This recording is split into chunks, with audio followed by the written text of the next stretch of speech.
Today I'm going to talk about the wheels of change. Our life here in the flesh is all about the change that we were to make in our programming by desiring to have the right programmer. But most have rejected the master programmer and have chosen to be programmed by another source. For this reason, the world has entered into a great time of affliction, and the bulk of our Creator's wrath will not be held back for much longer. This period of time is all about a time of change as well. I've referred to it as a changing of the guards in the past. I have been speaking in these videos about how we were created to be made in our Creator's image or in His likeness. We are to become as He is. I've spoken about how He gave us His Torah as a pathway to walk with Him on to accomplish this in us. One of my favorite verses that shows this is in Isaiah 55:11. I'll start in verse 8. Because my thoughts are not your thoughts, neither are your ways my ways, says Yahweh. Because as the heavens are higher than the earth, so are my ways higher than your ways, and my thoughts higher than your thoughts. Just as the rain and the snow fall from heaven and water the earth before they return and cause it to bring forth and bud, that they may give seed to the sower and bread to the eater, so will my word be that proceeds forth out of my mouth. It will not return to me void, but it will accomplish that which I purpose, and it will prosper in the thing whereto I sent it. His instructions are beautiful, and they're all about changing us. He gave them to set us apart to become as He is. They are a blueprint that is His chosen vehicle to set us apart to be programmed by Him. Consider the simple instructions like clean and unclean foods. He made certain foods bad for us, and then He told us not to eat them for our own good.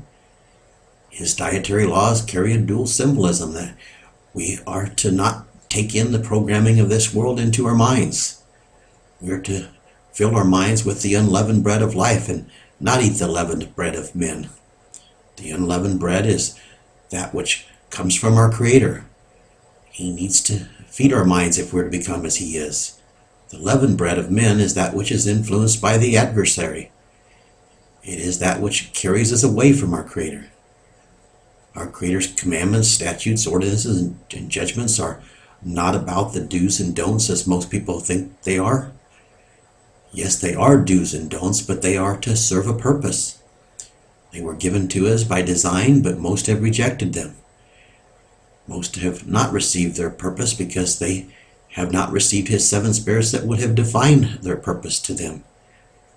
Receiving His seven spirits requires more than just keeping the commandments, but the commandments are a path that leads to receiving them.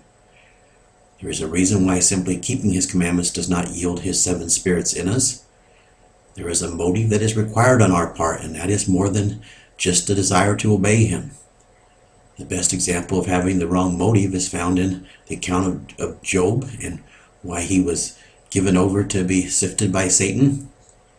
He kept the Torah like no other man alive at his time, and he received material blessings and a hedge of protection about him from our Creator for doing so, because there are certain benefits that He has set up to use to call us to Him when we do obey Him. Yet Job was not keeping them for the right reasons, so he was not receiving his Creator's seven spirits that would have taught him the understanding that they were sent to teach. He was keeping them to be seen as righteous and not to become righteous. And I'm not necessarily saying that he wanted to be seen by others as righteous, although this might have been the case to a degree as well. With Job, he wanted to see himself as righteous before his Creator's eyes. This is not what the Torah is about. This is the trap that the Pharisees and Sadducees and the scribes had fallen into, just as many others have fallen prey to this trap. Walking in the Torah is to be about becoming our Creator's righteousness. When this becomes our focus and our motive, then our repentance is genuine, and He sends us His seven spirits to guide us into His righteousness as we walk with Him on His path.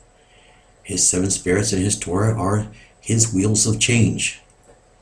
Combined, they become a vehicle where we receive His way of thinking, and His way of thinking becomes our way of thinking. It is a programming process. If we have already been programmed by the enemy, we need to delete this programming and turn to be reprogrammed by our Creator. This is accomplished on his terms, not our own. But man has rejected his wheels of change, and they would not hear him. And they still will not hear him, so he is about ready to get their attention in a different way. At least most still will not hear him. There are some that are beginning to turn to him. And of course, of this number, there are many I've talked about before who are just stealing bits and pieces of what he's restoring and taking and still going their own ways to form more counterfeits to his truth. All will either be humbled in the coming weeks and months, or they will be purged out. Many things are being revealed at this time that have been locked up until recently because it was not his plan to build his first fruits with this knowledge openly available. It was available, but it wasn't open to all. This is why Yeshua spoke in parables. We had to desire it for the right reasons. The first phase of his plan involved Satan and the demons being allowed to roam here and imprison people if they would not hearken to him. This was all by design while he called out and fashioned those who had a certain mindset to become as he is. These people received his seven spirits and were taught to become as he is. The religions of the world set out to be seen as righteous to him on their own terms, or worse yet, in many cases, to be seen as righteous to one another, as it was with the Pharisees and such. This was allowed to happen while he called the people out of the scattered nations of Israel and out from those who would be engrafted into Israel. He offered his truth to the world through Israel, but when even Israel rejected it and perverted it, and they did not take his truth to the world. And now they will receive a double portion of his indignation if they will not turn back to him. And I'm not talking about those who call themselves Jewish today that are in the physical nation of Israel. He had to call many just to get the small flock of the 144,000 to come to him. And these became his temple. He called them with his spirit, and this small flock kept coming to his call to become his people. But the rest of the many who were called did not continue to come to his call, and some of them formed counterfeits to his truth along the way, just like still happening today. I'm not going to give specific examples to keep moving on, but amazing how people are coming to hijacking what he's restoring and going their own way to form new counterfeits to the truth. And those people who would not continue to come to his call were sent back into the captivity, or they remained in it because his spirit that was calling them departed from them, and the spirit of the enemy slithered back into them. But now his temple is built, and the wheels of change will continue in a different way, yet it will still be through his narrow path and through his word, through his Torah. The next phase of his plan is being opened up to all that will come to him. As truth is being restored and things are being revealed to all that will receive them. And his seven spirits are going out to the whole world if they will receive the conditions to receive them. It is a different phase in our Creator's plan because it involves a slightly different venue, because his secrets are being revealed and Satan and his crew will be bound. In less than 300 days, that's an exciting time to look forward to. But they are not bound yet, so those who will become the foundation for this second phase must begin to overcome with them still being loosed. And they are roaming the earth with a vengeance at this time because they know that their time is short. The spiritual battle has always been the light versus the darkness, but most have not even known what the light is, because the light hasn't shined in the world like it was supposed to. At this time, the light is being revealed to the world in plain terms because hidden things are being revealed. But who will listen? Almost no one. And this is why the coming time of his wrath is necessary. I've said even in the beginning phases of this, when he made it known that I was his prophet, that it's going to take great calamity for it to go out, and that's just sad. He is sending it to humble people to him, to turn to him, to be programmed by him.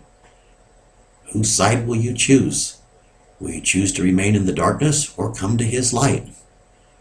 There's also a battle that has been rising up on a physical plane as well, but it is not the light versus the darkness, so don't get caught up in choosing sides in this battle. This is a battle that our Creator is raising up against the scattered nations of Israel. He is rising up the enemies of Israel against them. And they are being empowered to rise up against them in order to chastise them. But when Yeshua returns, then they themselves will be squashed as well. The point that I want to make for you today is do not get caught up in this battle. It is a battle that you want to step away from, because if our Creator is sending them, they will accomplish what they are sent to accomplish. So rising up against them is not going to make any difference. Turn to the truth that will cause you to be delivered from this battle. I have been speaking that the darkness is not just the deeper recesses of darkness that most think that it is. The masses have been deceived by the counterfeit religions of the world that Satan and his crew have built through the hearts of men, rebellious men. This is the greater evil, because many more have been laid waste by these counterfeit religions than the obvious evils. Will you stand up with the truth and flee from the deceptions, or will you remain in them or on the fence and perish with them?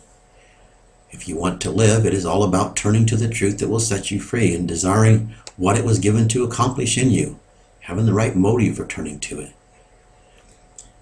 In the next video, I will speak about Jeremiah's belt and a prophecy that explains the reason why Israel was sent into captivity in the first place. This video will explain that the truth was to be hidden from Israel because they would not hearken to the words of their Creator.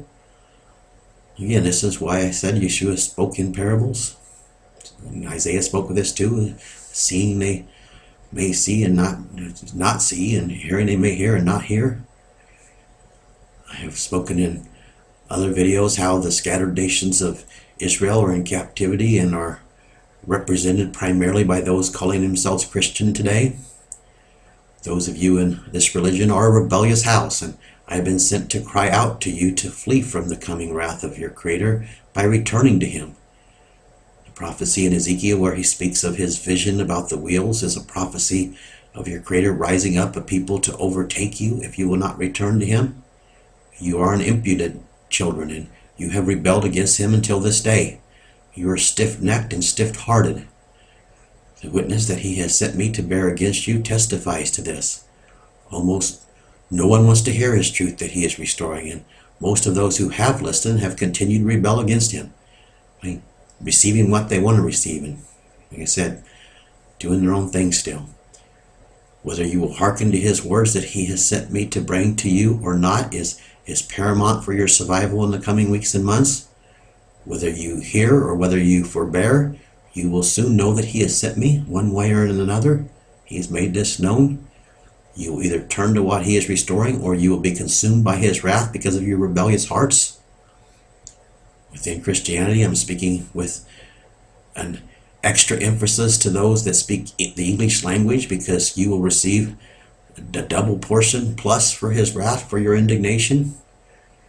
You are the ones who primarily took the lies of Christianity to the world and have trampled His Son's blood under your feet. You are the ones who received the greatest degree of His blessings, yet continued to reject Him. And now you will be recompensed if you do not turn back to Him. The prophecy in Ezekiel is against you. He will rise up a people against you. Also, there is a 5 months of torment that will be sent to you, where He will loosen His destroying angels against you. This is part of the fifth trumpet, spoken of in the book of Revelations. I've also spoken recently that the date that this very well could begin is November 9th. It's just 40 days away from the memorial of acclamations. It's just in a couple days. It's about 42 days away from today. Time getting close. I don't know if this is when the 5 months will begin, but it certainly fits with other dates I've talked about on the other end of the 5 months, with the timing of the 16th day of the first month, and the second day of, the night of the 15th, with the corresponding timing of the first Exodus. You're about ready to receive wave after wave of trouble for your rebellion. His truth was hidden, but it was available to you if you had not been rebellious to Him. If you had turned to Him, He would have shown Himself to you. And through you, all of the nations of the world would have been blessed, but you would not hearken, and you would not turn to Him in truth. But now things are no longer hidden, but most of you still will not turn to Him. And this is a witness against you. He has raised me up to be a watchman and to cry out to you and to warn you. But who is hearkening? Who among you will cry aloud with me? There are so few. Is there any wonder why his wrath will consume you? Just the fact that you will not believe his word that testifies that he has sent me is a witness against you by itself.